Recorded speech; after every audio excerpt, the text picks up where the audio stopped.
যাবে, অনুভব এসে যাবে, দুঃখ দূর হয়ে যাবে, যন্ত্রণা দূর হয়ে যাবে, সমাজ সংসার আনন্দে ভরে যাবে।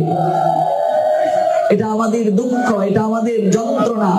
সংসারটা বিষময় হয়ে গেছে, কেউ সুখে নাই, কেউ সুখে নাই। 3টা 4টা হাড়িতে রান্না বসানো হয়, উনুন জ্বলে আলাদা আলাদা, শ্বশুর শাশুড়ি আলাদা উনুন জ্বলে, বউদের আলাদা উনুন জ্বলে। এটা দুঃখজনক। ভাগবত শুনে কি হবে আমাদের যদি এগুলো পরিবর্তন না হয়? কীর্তন শুনে কি হবে যদি এগুলো আমাদের মাঝে পরিবর্তন না হয়? আমরা নৈতিকতার স্তরটাকে অতিক্রম আমরা না করে ভক্ত হয়ে যাচ্ছি, সাধু হয়ে যাচ্ছি। এটা আমাদের দুর্দশা, এটা আমাদের যন্ত্রণা। রামায়ণ পড়বে, মহাভারত পড়বে, সব জানতে পারবে। এই জীবনের গল্প, জীবনের অনুভব, সমাজের কথা, সংসারের কথা।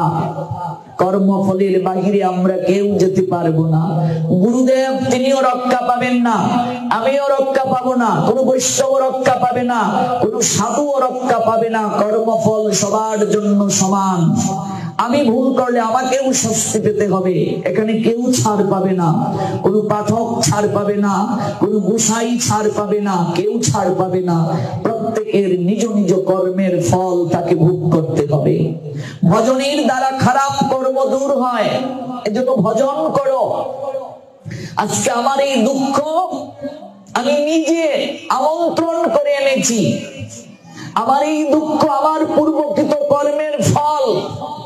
পূর্ব জন্মে কতজনের মাথা ফাটিয়েছি, কতজনের মনে দুঃখ দিয়েছি, কতজনকে দুঃখের সাগরে ভাসিয়েছি। গান্ধারী কাঁদছেন গোবিন্দের কাছে, বাসুদেব 50 জন্মে কোনো পাপ করেছি বলে তো মনে হয় না, কঠিন কোনো পাপ যে পাপের কারণে 100 পুত্রের মৃত্যু যন্ত্রণা আমাকে সহ্য করতে হবে। গোবিন্দ বললেন, দেবী তুমি তো 50তম জন্মের কথা জানো, তার আগের কথা তো তুমি জানো না। আজকে 51তম জন্মের অপরাধে গান্ধারীর শতপুত্রের মৃত্যু হলো। ফড়িং মেরে মালা গেতে গলায় পড়লো। আমরা কত পাপ করছি, কত হাসির মাথা কাটছি, মুরগির মাথা আমরা কেটে কেটে আগুনে পুড়িয়ে পুড়িয়ে খাচ্ছি।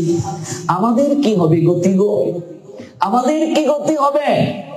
আমরা বলি বাবারে এই জন্মে কারো কোনো ক্ষতি করেছি বলে তো মনে হয় না, কাউকে দুঃখ দিয়েছি বলে তো মনে হয় না, জেনে তো কারো ক্ষতি করি না বাবা। তাহলে আমার এই এত দুঃখ কেন রে বাবা? আমার এত যন্ত্রণা কেন? মারে কত জন্ম যে পাড়ি দিয়েছি, কত অনন্ত জন্মে অনন্ত পাপ কার্য করে এসেছি, এগুলোর হিসাব কে জানে গো মা? গোবিন্দ ছাড়া। তাই একমাত্র শরণ নাও গুরু বৈষ্ণবের চরণে, ভগবানের চরণে। ভজন করো, প্রায়শ্চিত্ত করো, হরিনামই প্রায়শ্চিত্ত। মহাপাপাচারী পাপীও যদি গৌরাঙ্গ চরণে শরণ নিয়ে বলে, হে গৌর আজ থেকে আমি তোমার হলাম, আমার পূর্বকৃত যা আছে সব তোমার চরণে অর্পণ করলাম, আজ থেকে আমি আর কোনো পাপ করব না। সঙ্গে সঙ্গে পূর্বের যত পাপ আছে মহাপ্রভু মুহূর্তের মাঝেই বিনষ্ট করে দেন, ধ্বংস করে দেন। আর কোনো পাপ থাকে না, আর কোনো যন্ত্রণা থাকে না। তার প্রকৃষ্ট প্রমাণ জগাই মাধাই 17টা গোডাউন ভরে গিয়েছিল তাদের পাপ লিখতে লিখতে। চিত্রগুপ্ত ক্লান্ত হয়ে গিয়েছিলেন, কি শাস্তি দেবেন? অথচ সেই জগাই মাধাই যেদিন গৌরাঙ্গের চরণে শরণ নিল, তাদের পূর্বকৃত সকল পাপের লিপিবদ্ধ কাগজ সাদা হয়ে গেল। তবে মনে রাখবে, প্রায়শ্চিত্তের দ্বারা শেষ। আপনি শরণ নিলেন গৌর চরণে, গোবিন্দ চরণে, মন থেকে কেঁদে কেঁদে আপনার শেষ হলো। কিন্তু কদিন পর যদি আপনি আবারও এই দুষ্কর্ম করেন, তাহলে আপনি আমি কপট। পূর্বে যত পাপ আমি করেছিলাম এগুলো তো নষ্ট হয়ে গিয়েছিল না, এগুলো পুনরায় আবার অ্যাকাউন্টে এসে জমা হবে। আবার এর আগেও যত পাপ করেছি এগুলো আবার পুনর্জাগরণ হবে। জগাই মাদাই প্রায়শ্চিত্তের পর আর কোনোদিন তারা পাপ করে নাই।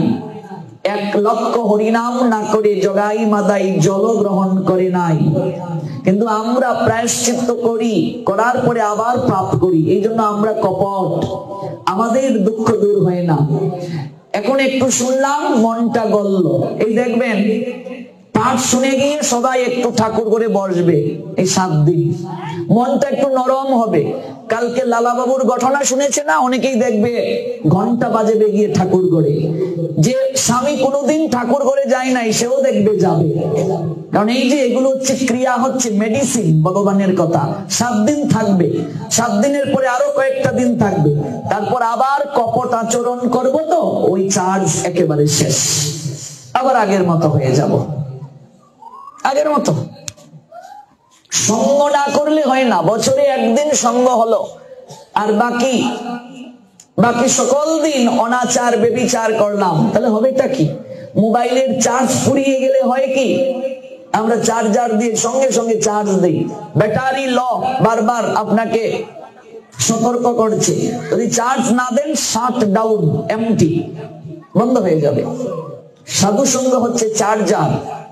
এই জন্য মাঝে মাঝে যেতে হবে, যেখানে ভাগবত পাঠ হয় সাধুর সঙ্গে যাবে, একটু চার্জ নিয়ে আসবে। যদি সাধুর সঙ্গে না যেতে পারো, গ্রন্থ সর্বশ্রেষ্ঠ সাধু, তার সঙ্গ করো, একটু ভাগবত পড়ো, একটু গীতাটা পড়ো। প্রত্যেকটা বাড়িতে অন্তত চৈতন্য চরিতামৃত গ্রন্থটা রাখা দরকার, একটা গীতা রাখা দরকার, একটা ভাগবত রাখা দরকার। প্রত্যেকটা সনাতনী হিন্দুর ঘরে একটা মৃদঙ্গ রাখা দরকার, করতাল রাখা দরকার, কাশি রাখা দরকার, ঘন্টা রাখা দরকার, পঞ্চপ্রদীপ, আচমনের পাত্র, আরতির সরঞ্জাম রাখা দরকার। 100 ঘরে যদি আমরা অনুসন্ধান করি, এখনো 90টা ঘরে আরতির সরঞ্জাম নাই। সারা বাংলায় ঘুরে যে অভিজ্ঞতা হলো, বিশাল বিশাল অট্টালিকা, অথচ ভগবানের জন্য, তার সন্তুষ্টির জন্য শঙ্খ বাজাবার শঙ্খ নাই। আমি এক জায়গায় গিয়েছি, পাশের বাড়ি থেকে গীতা এনেছে আমাদেরকে দিয়ে পাঠ করাবে, অথচ 3 তলা বিল্ডিং এর মালিক। কতটা লজ্জার কথা! যার জন্য এত কিছু পেলে, তার সন্তুষ্টির জন্য কিছুই নাই, তার জন্য কিছুই নাই। নিজের ঘর এসি, আর ভগবানের জন্য সিঁড়ির নিচে, এরকমও আছে বহু জায়গায়। কত মন ছোট আমাদের। তো আমাদের কি করে দুর্গতি দূর হবে? আমাদের কি করে কর্মফল দূর হবে? ভাগবত বলছেন, নিজের থেকে শ্রেষ্ঠ জায়গায় গোবিন্দকে রাখো, যেন ঘরে ঢুকেই গোবিন্দ দর্শন হয়। কোন সাধুগুরু যদি তোমার গৃহে আসে, তোমার থেকে শ্রেষ্ঠ জায়গায় তাকে রাখো। তোমার যদি কুড়েগড় থাকে, কুড়িগড়েই রাখো, কিন্তু প্রেম দাও, ভক্তি দাও, একটু আতিথেয়তা দাও। খাইয়ে কখনো কাউকে সুখী করা যায় না। সেবা, সেবা মানে শুধু খাওয়ানো নয়, তোমার থেকে শ্রেষ্ঠ জায়গাটায় তাদেরকে দাও, তোমার থেকে শ্রেষ্ঠ সকল কিছু তাদেরকে দাও। তুমি যা করছো তার থেকে শ্রেষ্ঠ কিছু গোবিন্দকে দাও, গুরু বৈষ্ণবকে দাও।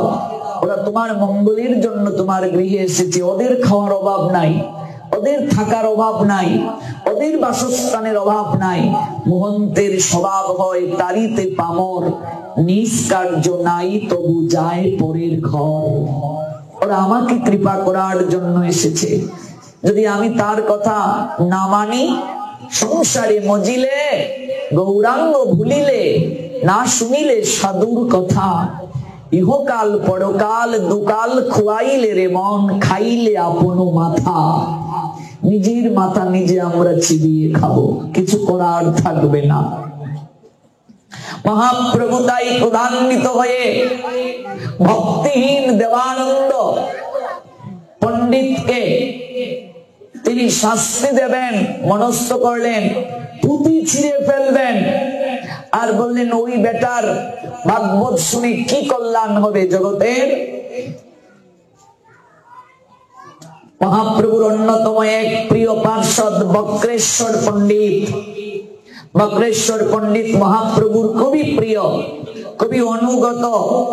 এই বক্রেশ্বর পণ্ডিত হলেন দাপরে ব্রজলীলায় রাধারানীর একজন সখী ছিলেন, প্রিয় সখী, যার নাম শশী রেখা। সখীর নাম কি? শশী রেখা, রাধারানীর সখীর নাম। ওই শশী রেখা, রাধারানীর সখী শশী রেখা, কলিযুগে আসলেন বক্রেশ্বর পণ্ডিত হয়ে। এই বক্রেশ্বর পণ্ডিত মহাপ্রভুর খুবই প্রিয়। যখন পাঠশালার পাশ দিয়ে মহাপ্রভু হেঁটে গেলেন, দেবানন্দকে তিরস্কার করে গেলেন, তাকে কৃপা করে গেলেন না, আর বলেন ওর পুঁথি ছিড়বো আমি। তখন দেবানন্দ পণ্ডিত খুবই কষ্ট পেলেন যে প্রভু আমায় কৃপা করলেন না, পাশ দিয়ে হেঁটে গেলেন, আমার কুটিরে এলেন না। প্রভুর খুব ক্রোধ হয়েছে আমার প্রতি, আমি কৃপা থেকে বঞ্চিত হলাম। দেবানন্দ পণ্ডিতের গৃহে বক্রেশ্বর পণ্ডিত একদিন অতিথি হলেন। তখন বক্রেশ্বর পণ্ডিতকে অনেক সেবা করছেন দেবানন্দ, আর বক্রেশ্বর পণ্ডিত মহাপ্রভুর গুণ কীর্তন দেবানন্দকে শোনাচ্ছেন, শ্রবণ করাচ্ছেন, প্রভুর করুণার কথা বলছেন। বক্রেশ্বরের নিকটে দেবানন্দ পণ্ডিত মহাপ্রভুর গুণ কীর্তন শুনে আনন্দে আত্মহারা হলো, আর প্রেম ভক্তিতে হৃদয় আন্দোলিত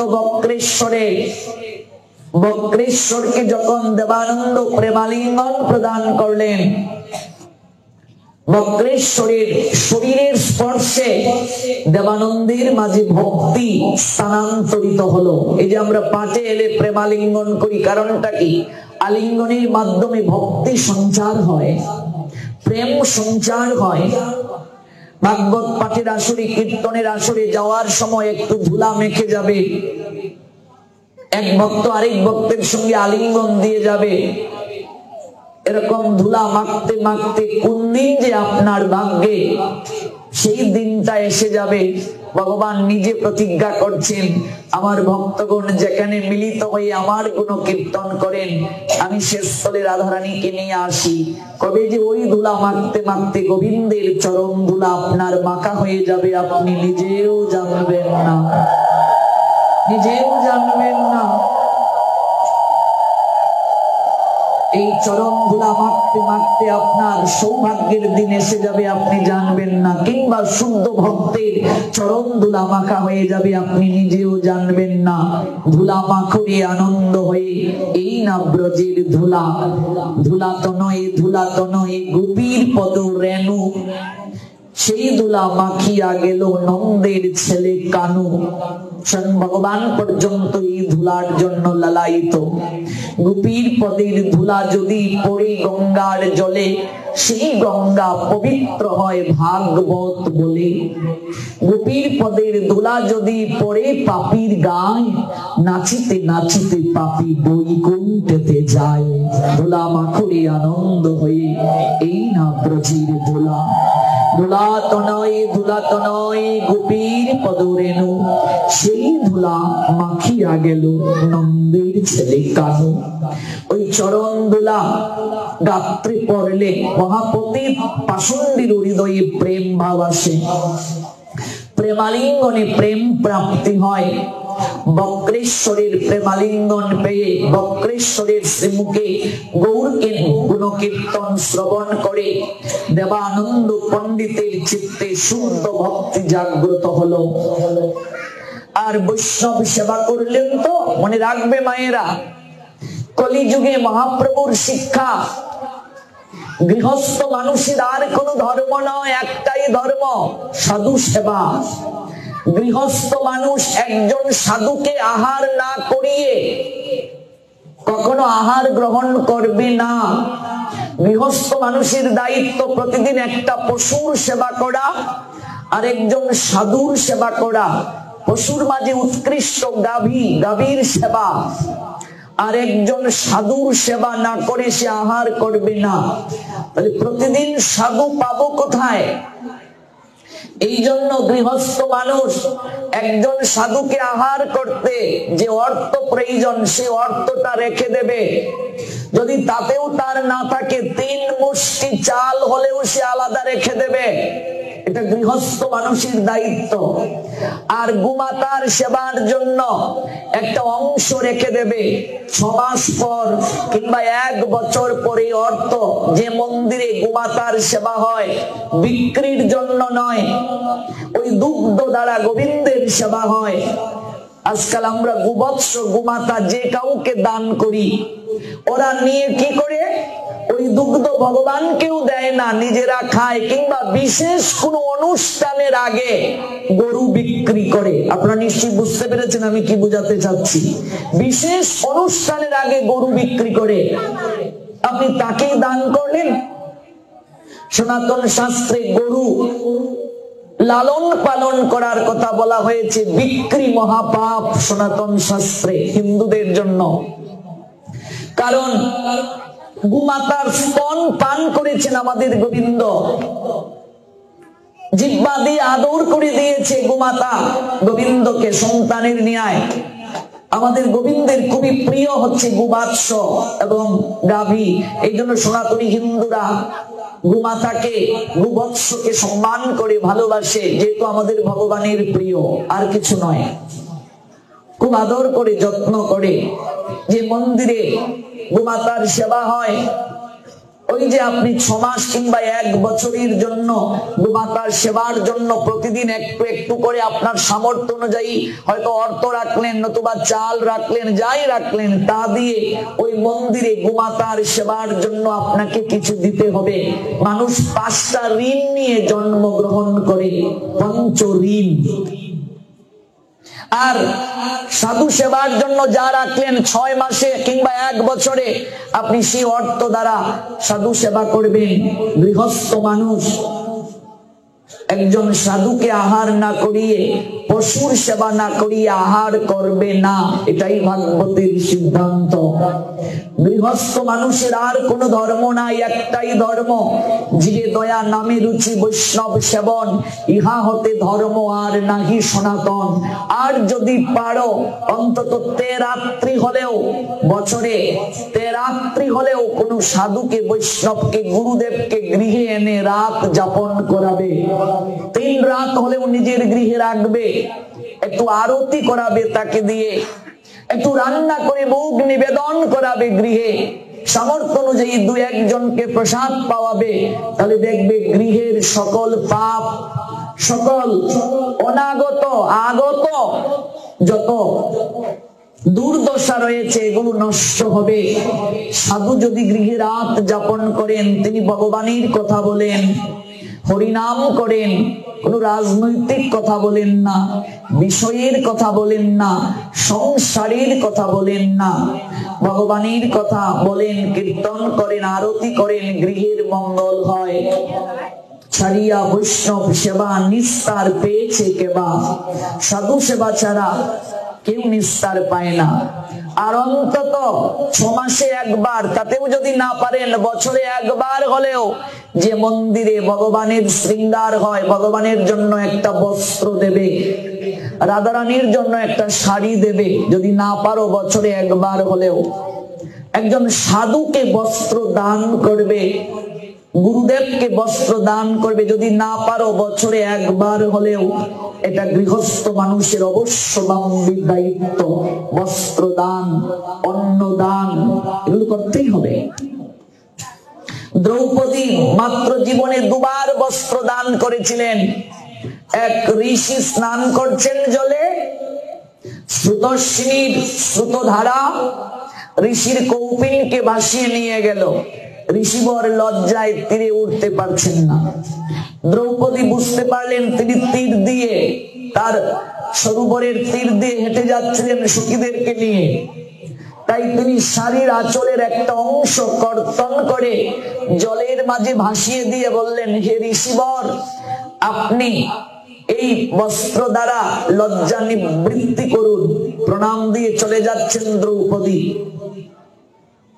বক্ষ জলের মাঝে ঋষিবর দাঁড়িয়ে আছেন। তিনি বলছেন, মারে একটা কথা শুনে যা, তুই কে মা? মনে তো হচ্ছে কোন রাজকুমারী। এত মূল্যবান শাড়ি কর্তন করে তুই আমায় দিয়ে দিলি? যে আমি তোকে আশীর্বাদ করছি, জীবনে কোনোদিন তোর বস্ত্রের যেন অভাব না হয়।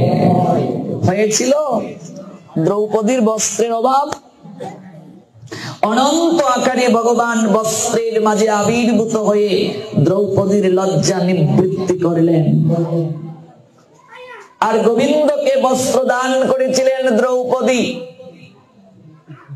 গোবিন্দের অঙ্গুলি কর্তিত হলো, শাড়ির আঁচলের একটা অংশ ছিঁড়ে অঙ্গুলিটা বন্ধন করে দিয়েছিলেন দ্রৌপদী। গোবিন্দ তাকে আশিস দিয়ে বলেছিলেন, সখী, জীবনে কোনোদিন তোমার বস্ত্রের অভাব হবে না। তাই হলো, দুঃশাসন বস্ত্র টানতে টানতে ক্লান্ত হয়ে গেল, বস্ত্র শেষ হলো না। সংসারী মানুষ যদি নাও পারে, অসমর্থ হলেও বছরে একবার হলেও বস্ত্র দান করবে, গুরু গোবিন্দকে সাধু সেবার আয়োজন করবে, গ্রন্থ আদি অধ্যয়ন করবে, ব্রতাদি পালন করবে, মাসের মাঝে 2 দিন প্রায়শ্চিত্ত করবে। একাদশী মানে প্রায়শ্চিত্ত। আমরা সংসারী যারা, আমরা ভোগী, আমরা স্ত্রী সঙ্গী, আমাদের শরীর পবিত্র না, আমাদের ভজন কতটা ভগবানের কাছে যায়? ভোগী যে, নিয়ন্ত্রিত না যে, শরীর পবিত্র না যার, তার দ্বারা কঠিন ভজন কি হবে? শুদ্ধ ভজন কি হবে? একমাত্র তার সাধু সেবাই এক ভজন, একমাত্র ভজন।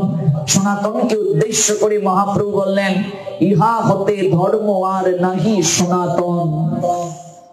নামে রুচি, জীবে দয়া, আর বৈষ্ণব সেবা, এর থেকে শ্রেষ্ঠ কিছু হতে পারে না।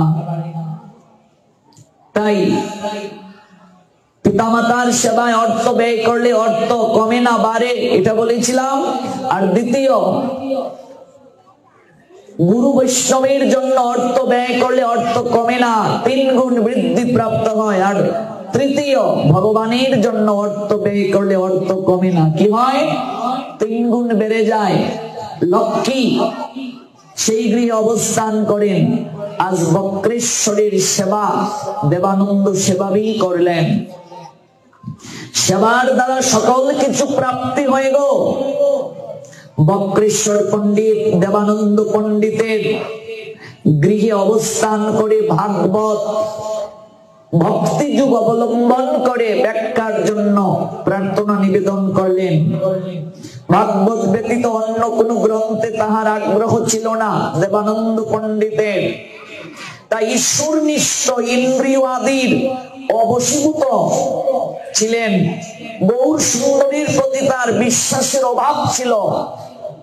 বক্রেশ্বরের কৃপায় মহাপ্রভুর প্রতি তার অনুরাগ জাগলো, দুর্বুদ্ধি দূর হলো। চৈতন্য চরিতামৃতের আদি লীলায় আপনারা পাবেন, ভাগ্যবতী দেবানন্দ বক্রেশ্বর কৃপাতে ভাগবতের ভক্তি অর্থ পাইল প্রভু হতে। তথাপিও দেবানন্দ বড় পুণ্যবন্ত, বচনেও প্রভু যারে করিলেন দণ্ড। চৈতন্যের দণ্ড মহাসুকৃতি সে পায়, যার দণ্ডে মারিলে বৈকুণ্ঠে লোক যায়। বক্রেশ্বর পণ্ডিত যখন দেবানন্দকে কৃপা করলেন, মাধ্যম ছাড়া গোবিন্দের কাছে যাওয়া যায় না, গৌরের কাছে যাওয়া যায় না। মাধ্যমটাই গুরু বৈষ্ণব। বৈষ্ণবের কৃপা হলে কিনা হয়, বৈষ্ণবের আবেদনে কৃষ্ণ দয়াময়, বৈষ্ণব আবেদনে কৃষ্ণ হন সদয়। বৈষ্ণবের আবেদনে সকল প্রাপ্তি হয়। দেবানন্দ পণ্ডিতকে কৃপা করার জন্য মহাপ্রভু আসলেন। আজও অপরাধ ভঞ্জন শ্রীপাঠ আছে, এগুলো বানানো গল্প নয়। কুলদ্বীপ বা কুলিয়া, কুলিয়াটা কোথায়? কুলিয়াটা হচ্ছে নবদ্বীপের পশ্চিম পার। গঙ্গার পশ্চিম যে পার, সেটাই হচ্ছে আগের নাম ছিল কুলিয়া। নবদ্বীপের যে পশ্চিম তীর, গঙ্গার পশ্চিম তীর, সেখানে এখনো আছে। দেখবেন আপনারা যখন যাবেন, অপরাধ ভঞ্জন পাঠ নামে, শ্রীপাঠ নামে একটা শ্রীপাঠ আছে, অপরাধ ভঞ্জন, যেখানে দেবানন্দ পণ্ডিতকে মহাপ্রভু কৃপা করেছিলেন। তাকে আলিঙ্গন দিয়েছিলেন। শ্রীমান মহাপ্রভু দেবানন্দ পণ্ডিতকে ক্ষমা করে বক্ষে জড়িয়ে ধরেছিলেন, প্রেম প্রদান করেছিলেন। আর মহাপ্রভু জানালেন ভক্তি ব্যতীত কিছু প্রাপ্তি সম্ভব নয়, অহংকার দ্বারা কিছু প্রাপ্তি সম্ভব নয়। সর্বপ্রথম আমাদের চিত্ত থেকে অহংকারকে দূর করতে হবে। অহংকারী ব্যক্তি জীবনে কিছু প্রাপ্ত হতে পারে না। অহংকার চিত্ত থেকে না গেলে কিছুই প্রাপ্তি হয় না। অহংকারের কারণে বৈকুণ্ঠ থেকে পর্যন্ত পতন হয়ে গিয়েছিল জয়ার বিজয়ের। জানেন তো সেই লীলা? অহংকারের কারণে যারা বৈকুণ্ঠে ভগবান বিষ্ণুর দ্বারপাল ছিল, দ্বার রক্ষক ছিল। সাধু সঙ্গ থেকে মানুষ বঞ্চিত কখন হয়? যখন চিত্তের মাঝে অহংকার এসে যায়। সাধু সঙ্গে দীর্ঘকাল থাকার পরও, ত্যাগের ইচ্ছা নিয়ে আসার পরও সংসার বাসনা কেন আসে? অহংকারের কারণে, আনুগত্যের অভাবের কারণে। যখন কৃষ্ণ সুখ থেকে মানুষের ব্যক্তি সুখ প্রাধান্য হয়, তখন ভগবান তাকে সংসারে পাঠান, যা দেখে আয় সংসারের সুখ কেমন। ভগবানের সুখ থেকে যখন ব্যক্তি সুখটা প্রাধান্য পায়, ভগবান তখন সংসারে পাঠান, যা দেখে আয় সংসারটা কেমন। বৈকুণ্ঠের যে দ্বার রক্ষক, বৈকুণ্ঠের দ্বারপাল, জয়ার বিজয়, ব্রহ্মার পুত্র সনক, সনন্দ, সনাতন আর সনত কুমার, এই 4 জনের চরণে অপরাধ করেছিল তারা। ব্রহ্মার পুত্র এই 4 জন, তাদেরকে দেখতে 5ম বছরের বালকের মতো লাগতো। তাই তারা নগ্ন হয়ে বিষ্ণুর নৈকট্যে সাক্ষাৎ করতে গেল। এবার দ্বারপাল জয়ার বিজয় চিনতে না পেরে বলছে, তোমাদের ভিতরে প্রবেশ করতে দেয়া হবে না। ব্রহ্মার 4 পুত্র চতুষ্কুমার করজুড়ে বলছেন, একটিবার কৃপা করে প্রভুর দর্শন আমাদের করিয়ে দিন। জয় বিজয়ের মনে অহংকার ছিল যে আমরা দুজন ভগবান শ্রী হরির দ্বার রক্ষক, দ্বারপাল। অহংকার চিত্তে ছিল। ব্রহ্মার 4 পুত্রকে চিনতে পারলেন না তারা, কর্ণপাত করলেন না, হাসতে লাগলেন। কোথা থেকে পাগল এসেছে নগ্ন হয়ে? শালীনতা নেই। চতুষ্কুমার জয় বিজয়কে বললেন, শালীনতা, শালীনতা বলছো? মানুষ নগ্ন হয়ে জগতে আসে, নগ্ন হয়ে জগৎ থেকে যায়। আমাদের চোখের দোষ আছে বলি আমরা অশালীনতা দেখি। 4-5 বছরের বাচ্চা নগ্ন, সেখানে খারাপ দৃষ্টি যে আনে, তার মাঝেই তো শালীনতা নেই। চতুষ্কুমারকে চিনতে না পেরে হাসছে তারা। ভেতরে প্রবেশ করতে তারা দিল না, কোনো মতেই দ্বার ছাড়লো না। বহু অনুনয় করার পরও ভেতরে প্রবেশের অনুমতি দিল না। এবার ব্রহ্মার 4 পুত্র ক্ষিপ্ত হয়ে বললেন, ওরে খুব অহংকার তোদের, তাই না? বৈকুণ্ঠে তোরা ভগবান বিষ্ণুর দ্বার রক্ষক, দ্বারপাল হয়ে খুব অহংকার এসে গেছে তোদের। এই অহংকার চিত্ত নিয়ে বৈকুণ্ঠে থাকার তোদের অধিকার নেই। যা, অসুর কুলে তোদের জন্ম হোক, অভিসম্পাত দিলাম তোদেরকে। এই বৈকুণ্ঠ থেকে তোদের নিম্ন গতি প্রাপ্ত হোক। দেখো যে বৈকুণ্ঠে ভগবান থাকেন, যে বৈকুণ্ঠে গেলে জগতে আর ফিরে আসার সম্ভাবনা নাই, কিন্তু এখানে একটা লীলায় শিক্ষা দেয়া হচ্ছে। যদি অহংকার কারো চিত্তে বৈকুণ্ঠে গিয়ে জাগ্রত হয়ে যায়, বৈকুণ্ঠ থেকেও তাদের পতনের সম্ভাবনা রয়েছে। রাবণের অহংকারের কারণে সোনার লঙ্কা পুরল, বলি মহারাজের অহংকারের কারণে দান করার পরও তার সুতলে গতি প্রাপ্ত হলো। দুর্যোধনের অহংকারের কারণে সমূলে সবার বিনাশ হলো। যে বিনা যুদ্ধে নাহি দেব সুজাগ্র মেদিনী, আমার লাঠির জোর বেশি। দুর্যোধনের অহংকার ছিল। অহংকার যার চিত্তে এসে যায় তার পতন অবশ্যম্ভাবী। যা বৈকুণ্ঠে তোদের থাকার অধিকার নাই, যা তোরা নিম্নগতি প্রাপ্ত হ। জয়ার বিজয় চরণে এবার পড়ে গেলেন, কৃপা করে আমাদের ক্ষমা করে দিন, আমরা আপনাদের চিনতে পারিনি, অপরাধ হয়ে গেছে। কান্না করছেন চরণে পড়ে। অহংকারীর বশবর্তী হয়ে আপনাদের অপমান করেছি, চিনতে পারিনি, টিকা টিপ্পণী তাচ্ছিল্য করেছি, সকল শাস্তি মেনে নিতে পারবো প্রভু। ব্রহ্মার 4 পুত্রকে বলছেন সকল শাস্তি মেনে নিতে পারবো, কিন্তু কৃপা করে আমাদের 2 ভাইকে ভগবানের চরণ ছাড়া করবেন না, ভগবানের চরণ ছাড়া আমাদের করবেন না। আমরা এই দুঃখ সহ্য করতে পারবো না। সব দুঃখ সইতে পারবো, কিন্তু হরিহারা হতে পারবো না, হরির চরণ ছাড়া হতে পারবো না, সাধু সঙ্গ থেকে বঞ্চিত হতে পারবো না। সকল দুঃখ সইতে পারি, ওই দুঃখ সইতে পারবো না।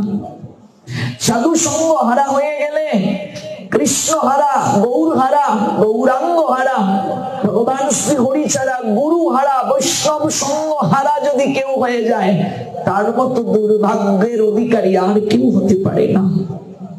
চরণে জড়িয়ে ধরে কান্না করছেন, এর থেকে কঠিন শাস্তি মেনে নেব আমরা। বৈকুণ্ঠে থাকারও লালসা নাই, কিন্তু পদ্ম পলাশ ভগবান শ্রী হরির রাতুল রাঙ্গা চরণ ছাড়া আমরা হতে পারবো না। তার চরণ হারা হলে এই জীবনের কি মূল্য রইল? কৃপা করে আমাদের ক্ষমা করে দিন, আমাদের আশ্রয় প্রদান করার স্থানটা কেড়ে নেবেন না। নয়নের জলে বক্ষ ভাসাচ্ছে। চতুষ্কুমার বললেন, অভিসম্পাত যেহেতু দিয়েছি, কার্য করতে হবে। তবে জেনে রাখ, তোরা যদি ভগবানের মিত্র রূপে যাস, বন্ধু রূপে, ভক্ত রূপে, তাহলে অনন্ত জন্ম লাগবে, অনন্ত জন্ম লাগবে তোদেরকে আবার বৈকুণ্ঠে ফিরে আসতে। আর যদি ভগবানের শত্রু রূপে তোরা যাস, 3 জন্ম পরেই তোরা আবার প্রভুর চরণ প্রাপ্ত হতে পারবে। মিত্র রূপে গেলে অনন্ত জন্ম লাগবে, আর যদি শত্রু রূপে যাস 3 জন্ম পরে আসতে পারবে। আরেকটা সঙ্গে বর দিয়ে দিলেন। বরটা চাইলেন জয়ার বিজয়, ব্রহ্মার 4 পুত্রের চরণ ধরে। হে প্রভুদ্বয়, আমাদের যেহেতু ভগবান হরিহারা হওয়ার বর আপনি দিলেন, এটা কি বরই নেব, অভিসম্পাতটাও কৃপাই নেব। আরেকটা কৃপা করে যান, আমরা এই বৈকুণ্ঠ থেকে যে নিম্ন গতি প্রাপ্ত হব, 3 জন্ম যে আমরা শত্রু রূপে, ভগবানের শত্রু রূপে যাব, সঙ্গে এই বরটা দিন, অন্তত মৃত্যু কালে যেন ভগবানের চরণ দর্শন করে আমরা মরতে পারি, যেন মৃত্যু কালে ভগবানের চরণটাকে দর্শন করে যেন আমরা মরতে পারি। আমাদের মৃত্যু যেন ভগবানের হস্তে হয়, এই বরটা আমাদেরকে দিন। চতুষ্কুমার বললেন তথাস্তু। তাই তাদের জন্ম শুরু হয়ে গেল। প্রথম জন্ম জয় বিজয়ের, হিরণ্যাক্ষ আর হিরণ্যকশিপু হয়ে। ওই বৈকুণ্ঠের দ্বারপাল জয়ার বিজয়ের প্রথম জন্ম হিরণ্যাক্ষ হিরণ্যকশিপু কশ্যপ মুনি আর দিতির গর্ভে তারা জন্ম নিলেন। দুই ভাই হিরণ্যকশিপু হিরণ্যাক্ষ হয়ে দিতির গর্ভে। এই হিরণ্যাক্ষকে ভগবান শ্রীহরি বরাহ রূপ ধারণ করে বধ করেছিলেন, আর হিরণ্যকশিপুকে নরসিংহ রূপ ধারণ করে ভগবান বধ করেছিলেন। চতুষ্কুমার আশীর্বাদ দিয়েছিলেন, তারা চেয়েছিলেন চতুষ্কুমারের কাছে ভগবানের হস্তে যেন আমাদের মৃত্যুটা হয়, অন্তত অন্তিম কালে যেন প্রভুর চরণ দর্শন করে যেতে পারি। দ্বিতীয় জন্ম তাদের হলো রাবণার কুম্ভকর্ণ রূপে। রাবণার কুম্ভকর্ণের বাবা মায়ের নাম কি? রাবণের বাবার নাম কি? রাবণের বাবার নাম হচ্ছে বিশ্বশ্রবা মুনি। নাম কি? বিশ্বশ্রবা। আর মায়ের নাম হচ্ছে কেশিনী। মায়ের নাম কি? রাবণের মায়ের নাম কেশিনী, রাক্ষসী ছিল। বাবা ছিলেন মুনি কিন্তু মা ছিলেন রাক্ষসী, যার কারণে দুই পুত্র অসুর কিংবা রাক্ষস ভাবে এলো, রাবণ আর কুম্ভকর্ণ। অথচ বিভীষণ হয়েছিল তাদের আরেক পুত্র, সে ভক্ত হলো। কেন ভক্ত হলো? ওই গর্ভধারণের আরেকটা লীলা, আমরা আজ এদিকে যাচ্ছি না।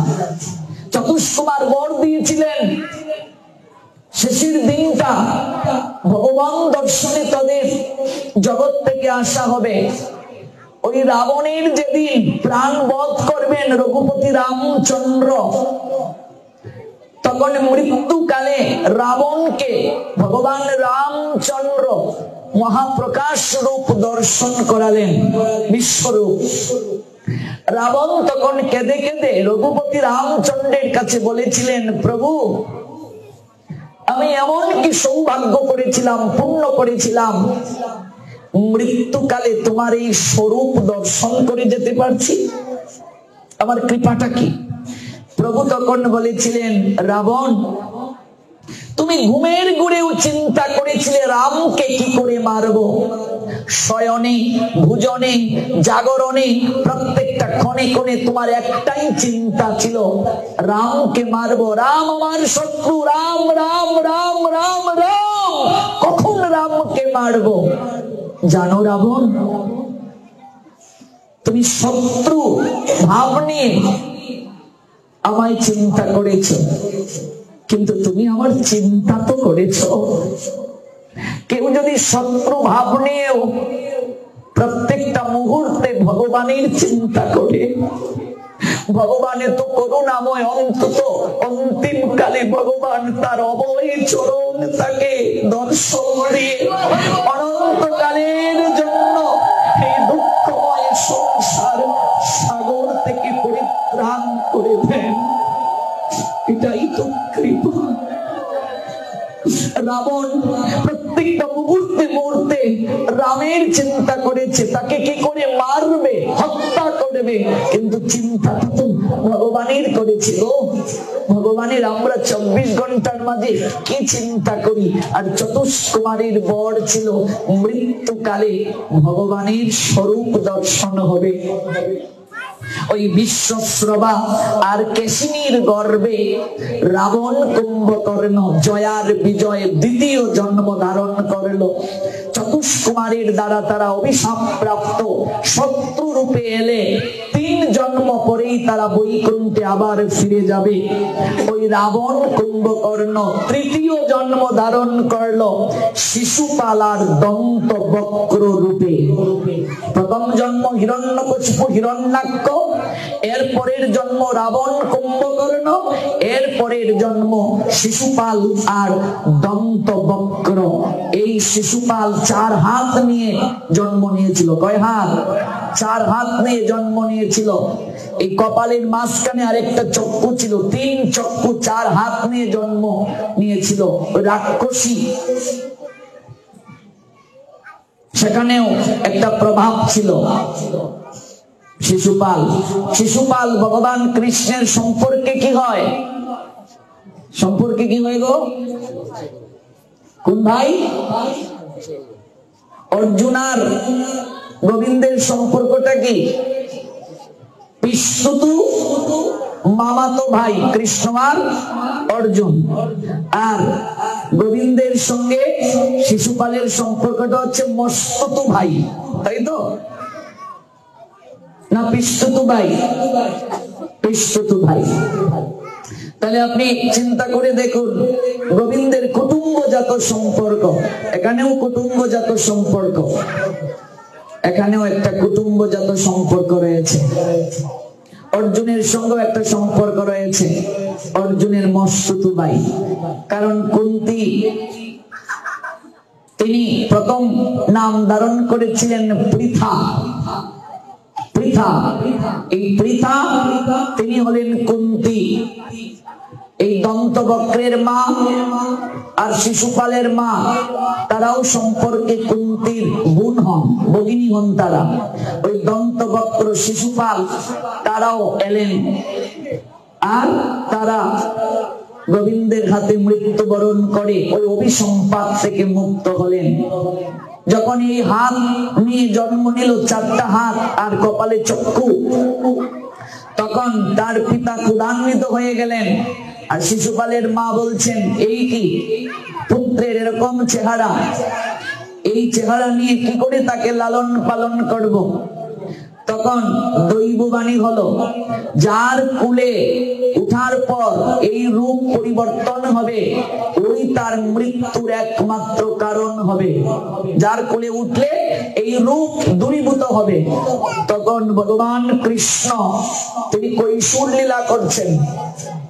কৃষ্ণ যখন এলেন, তার কোলে শিশুপালকে দেয়া হলো, সঙ্গে সঙ্গে তার 4 হাত থেকে 2 হাত হয়ে গেল, আর তৃতীয় চক্ষুটা উদাও হলো।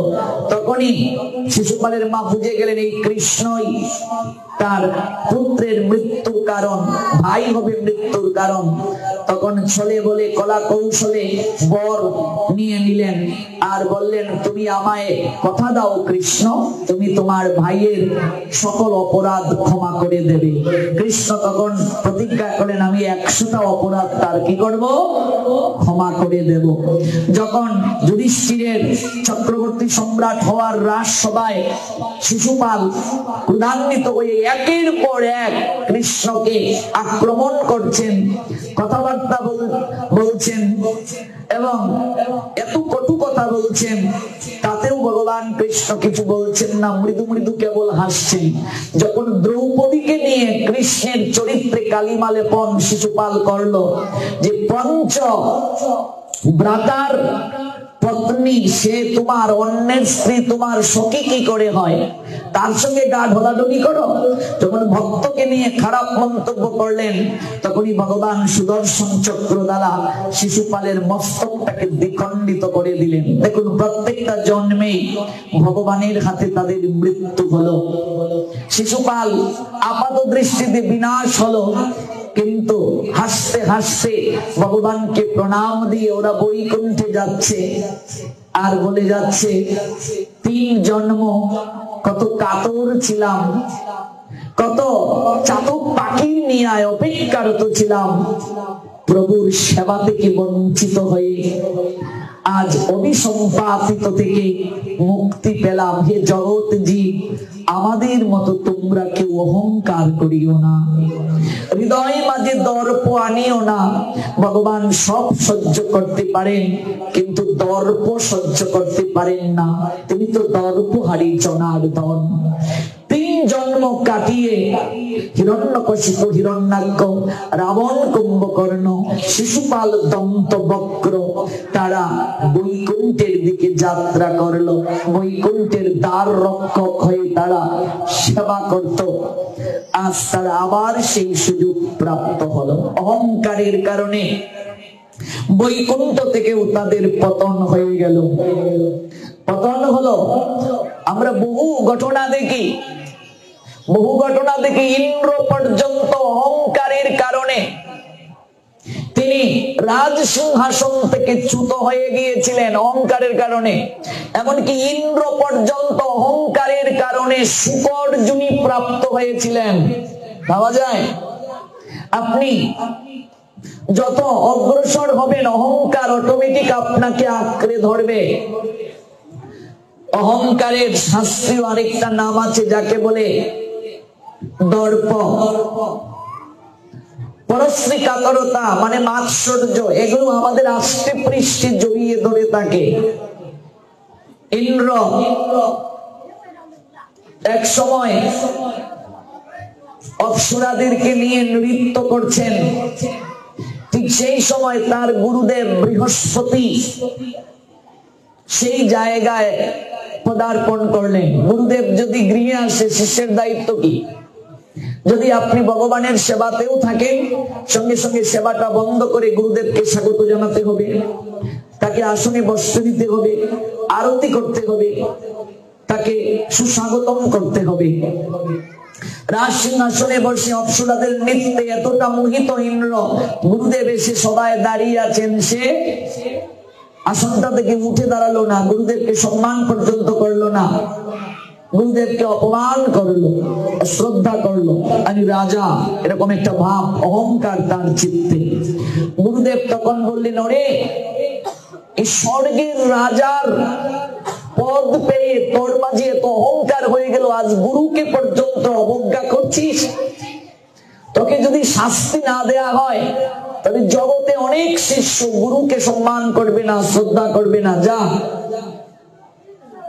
এই অহংকার বাপ নিয়ে স্বর্গে থাকার তোর আর অধিকার রইল না, তুই শুকরজনী প্রাপ্ত হ। কি হ? শুকরজনী। শুকরজনীতে জন্ম নেই। এই ইন্দ্র এসে শুকরজনী প্রাপ্ত হলেন। শুকরজনী প্রাপ্ত হয়ে, শুকর থাকে কোথায়?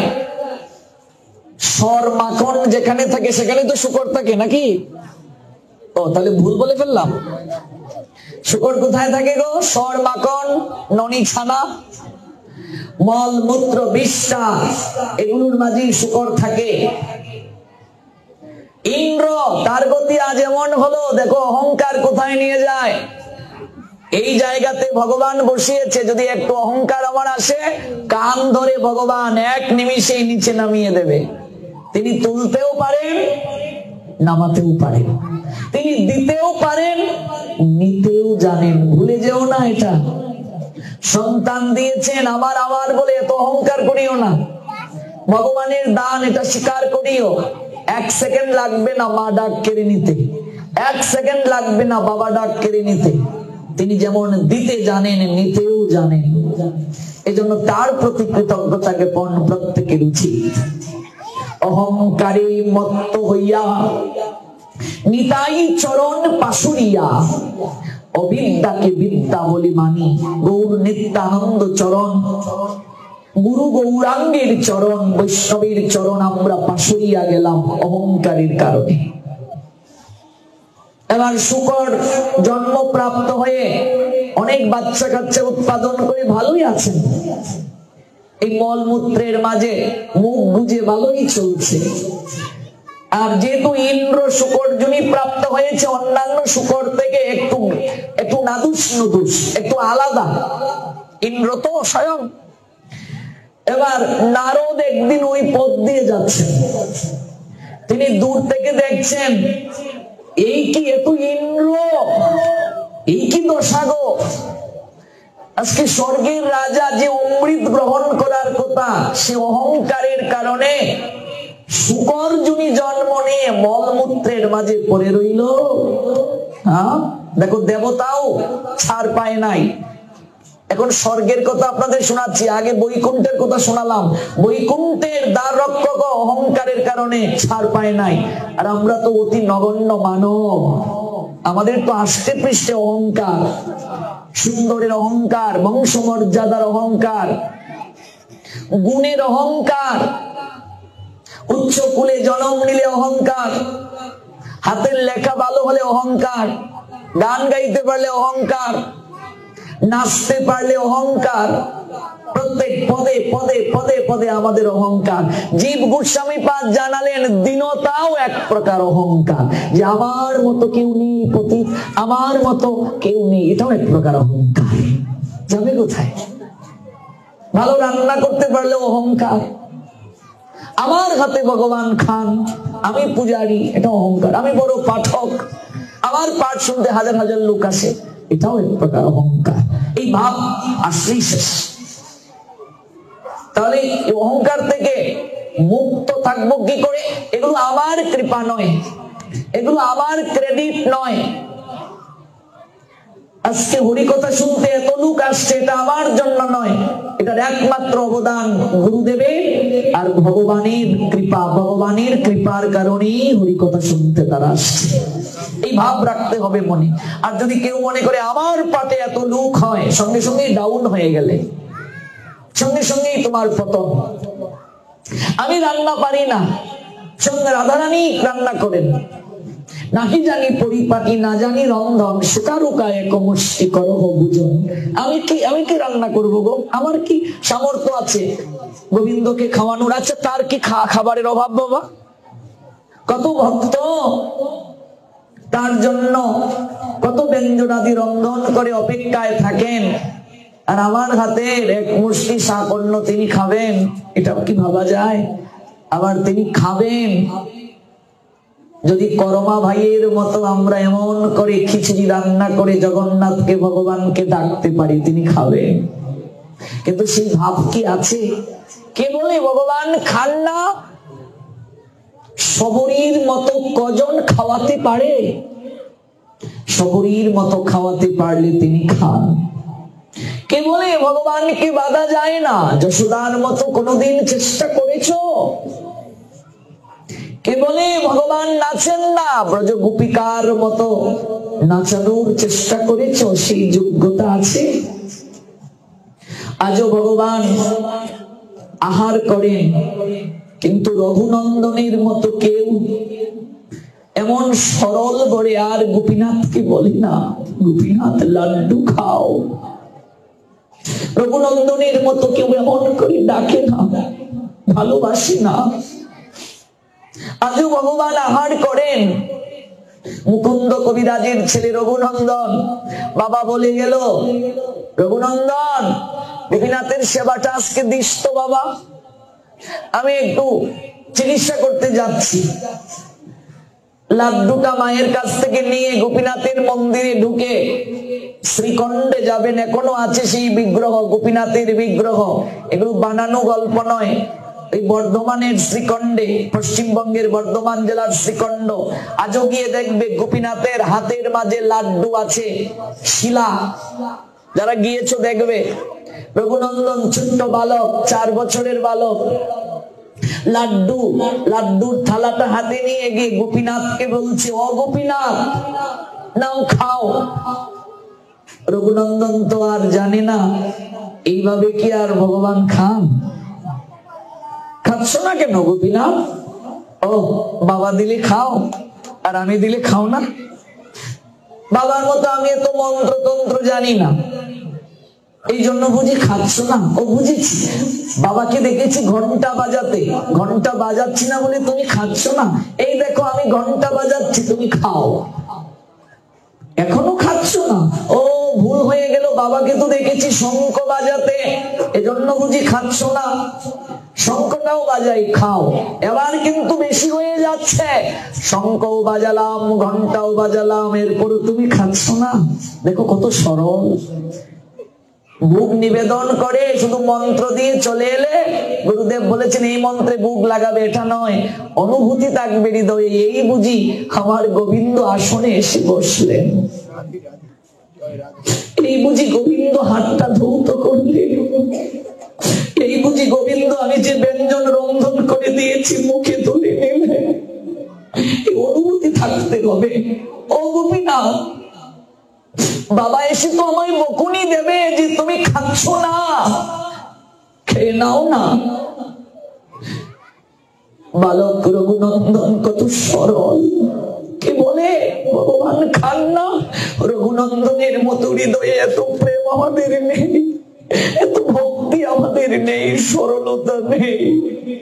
এবার দরজা বন্ধ করার যে অর্গল, আগেরকার সময়ে দেখবি খিল দিয়ে দরজা লাগানো হতো, ওই দরজা লাগানোর অর্গলটা হাতে নিয়ে, লাঠিটা হাতে নিয়ে বলছে, এবার যদি না খাও এমন মার দেব, খেয়ে নাও। গোপীনাথ বিগ্রহ থেকে আবির্ভূত হয়ে বললেন, ওরে রঘুনন্দন, ওরে রঘুনন্দন, দে আমায় লাড্ডুটা দে। এত ভালোবাসিস, মারবি কেন রে? আমার বুঝি কষ্ট হবে না? দে আমার হাতে লাড্ডুটা দে, আমায় লাড্ডুটা দে রঘুনন্দন। লাড্ডুটা হাতে তুলে গোপীনাথ গ্রহণ করতে শুরু করছেন। কে বলে ভগবান আহার করেন না, রঘুনন্দনের মতো ভক্তি করে আমরা তাকে ডাকতে পারি না, শবরীর মতো অপেক্ষা করতে পারি না, যশোদার মতো এত প্রেমের দড়ি আমাদের কাছে নাই, রাধারানীর মতো এত প্রেম ভক্তি নাই আমাদের, যার কারণে মথুরার রাজ সিংহাসনে বসেও দ্বারকার এত মহিষী সেবা করছে, ঘুমের গুড়ে নয়নের জল ছেড়ে গোবিন্দ বলছে, হা রাধে, হা রাধে, হা রাধে। এত প্রেম আমাদের নেই বাবা, এই ভক্তি আমরা লাভ করতে পারিনি। সব লাড্ডু গোপীনাথকে খাইয়ে রঘুনন্দন থালাটা হাতে মায়ের কাছে এনে বলছে, এই নাও মা। কি রে প্রসাদ কোথায়?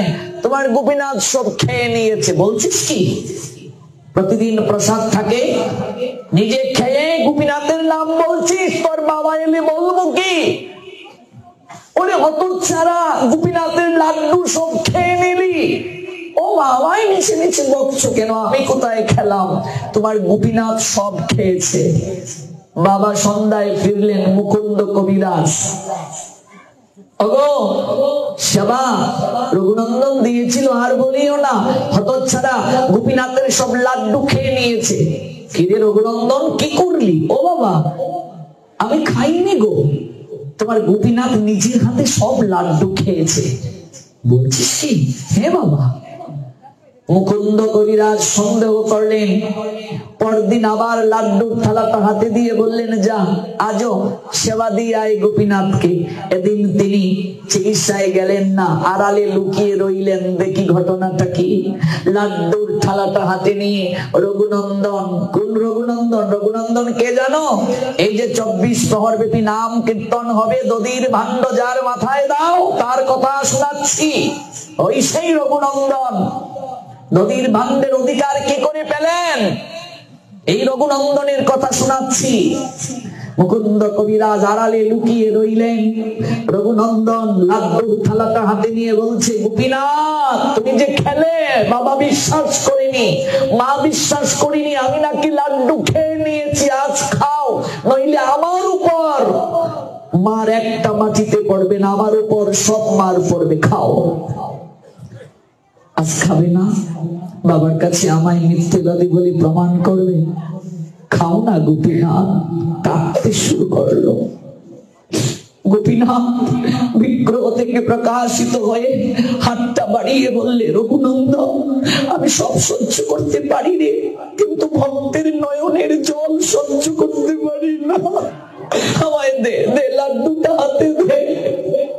এমন ভক্তি করে সেবা দেবে মা, আলু ভর্তা দাও, ডাল দাও, শাক অন্য দাও, নয়নের জলে গোবিন্দকে ডাকবে আর সেবা দেবে। দেখবে যশোদানন্দন গোবিন্দ না এসে থাকতে পারবে না, সচিত নয় গৌরাঙ্গ তোমার সেবা গ্রহণ না করে থাকতে পারবেন না। ওরে আমায় লাড্ডুটা দে রে রঘুনন্দন। লাড্ডুটা হাতে নিয়ে অর্ধেক যখন গোপীনাথ গ্রহণ করলেন, ঠিক সেই সময় মুকুন্দ গিয়ে দরজার সামনে দাঁড়ালো। ওরে রঘুনন্দন সঙ্গে সঙ্গে অর্ধেক লাড্ডু শিলা হয়ে গেল। আজও সেই বিগ্রহ আছে। যদি কোনোদিন আপনারা যান পশ্চিমবঙ্গের বর্ধমান জেলা শ্রীখণ্ড, সেই শ্রীখণ্ডে গিয়ে দেখবেন রঘুনন্দনের শ্রীপাঠ আছে। এখনো সেই গোপীনাথের বিগ্রহ আছে। আর গোপীনাথের হাতের মাঝে দেখবে অর্ধেক লাড্ডু আছে, শিলা, পাথরের লাড্ডু। যে লাড্ডুটা হাতে তুলে নিয়েছিল আর মুকুন্দ আসার সঙ্গে সঙ্গে অর্ধেক লাড্ডু পাথরে পরিণত হয়ে গেল। জগৎ জীবকে অনন্তকাল দেখানোর জন্য, দেখো ভক্তি আর প্রেমে কেউ যদি আমায় আদর করে খাওয়ায়, আমি না খেয়ে থাকতে পারি না। মুকুন্দ অবাক হয়ে পুত্রকে জড়িয়ে ধরে বললে, বাবা রঘুনন্দন, আমার জীবনে এতটা দিন আমি গোপীনাথের সেবা করলাম, আমার এই ভাগ্য হয় নাই রে, আমার এই ভাগ্য হয় নাই। তুই নিজের হাতে গোপীনাথকে লাড্ডু খাওয়ালে, তোরে তো প্রেম রে বাবা, তোরে তো ভক্তি। আয় বাবা, আয় রঘুনন্দন, আমার একটু মুখে আয়, আমায় একটু আলিঙ্গন কর, তোর অঙ্গ স্পর্শে যেন আমার ভক্তি হয়, প্রেম লাভ হয়, আমিও যেন হা গোপীনাথ বলে নয়নে জলে ভাসতে পারি।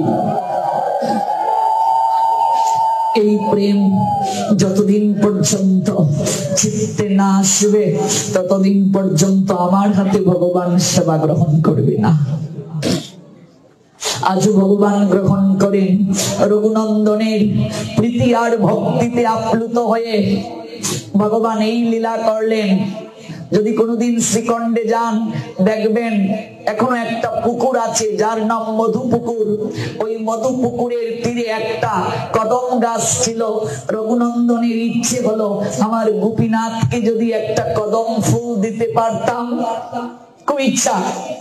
রঘুনন্দন রাতে চিন্তা করে ঘুমিয়েছে, সকালবেলা গিয়ে দেখে অসময়ে, যখন কদম গাছে ফুল ফুটার সময় নয়, তখনও গিয়ে দেখছে দুটো কদম ফুল গাছটার মাঝে ফুটেছে। আনন্দে আত্মহারা রঘুনন্দনের হৃদয়ের ইচ্ছায় 12 মাস প্রত্যেক দিন দুটা করে কদম ফুল ওই গাছটায় ফুটত। এই জায়গায় এখনো একটা কদম গাছ আছে, যদিও 500 বছরের আগের কদম গাছটা নাই, কিন্তু সেই জায়গায় আজও কদম গাছ আছে। আজও মধু পুকুর নামে পুকুর আছে, যে পুকুরের জল মধু হয়েছিল। এগুলো বানানো গল্প নয়, 500 বছর আগের লীলা। ধাম দর্শন করলে আজকের এই লীলার কথা মনে হবে। বর্ধমানের শ্রীখণ্ডে যখন যাবে, নরহরি ঠাকুর, ওই নরহরি ঠাকুরের ইচ্ছাতে পুকুরে জলটা মধু হয়েছিল। নরহরি ঠাকুর, যার শিষ্য লোচন দাস চৈতন্য মঙ্গল গ্রন্থ রচনা করলেন। এই নরহরি ঠাকুর আর মুকুন্দ কবিরাজ, ওরা ভ্রাতা, রঘুনন্দন ভাইপু হয়। ওই রঘুনন্দন গৌরাঙ্গের কৃপা প্রাপ্ত হলেন। গৌরাঙ্গের কৃপায় রঘুনন্দনের জন্ম হলো। রঘুনন্দনকে নাম সংকীর্তন যজ্ঞের অধিকার দিলেন গৌরহরি। দধির ভাণ্ড মস্তকে নেওয়ার অধিকার দিলেন। এই ধরণী ভূমি ক্লান্ত শ্রান্ত হয়ে যান, অসুরের বিষাক্ত নিঃশ্বাসকে সহ্য করতে পারেন না, ধাউ ধাউ করে আগুন জ্বলে তার শরীরে। তাই রঘুনন্দন প্রার্থনা করেছিলেন, রঘুনন্দনের কাছে কৃপা ভিক্ষা চেয়েছিলেন, ধরণী মা, আমি আমার শরীরের জ্বালা আমি জুড়াবো ওই সুশীতল দধি স্পর্শ করে। এই জন্য মস্তক থেকে দধির ভাণ্ডটাকে মাটির মাঝে ফেলা হয়, একজনকে রঘুনন্দন বানানো হয় যজ্ঞস্থলে।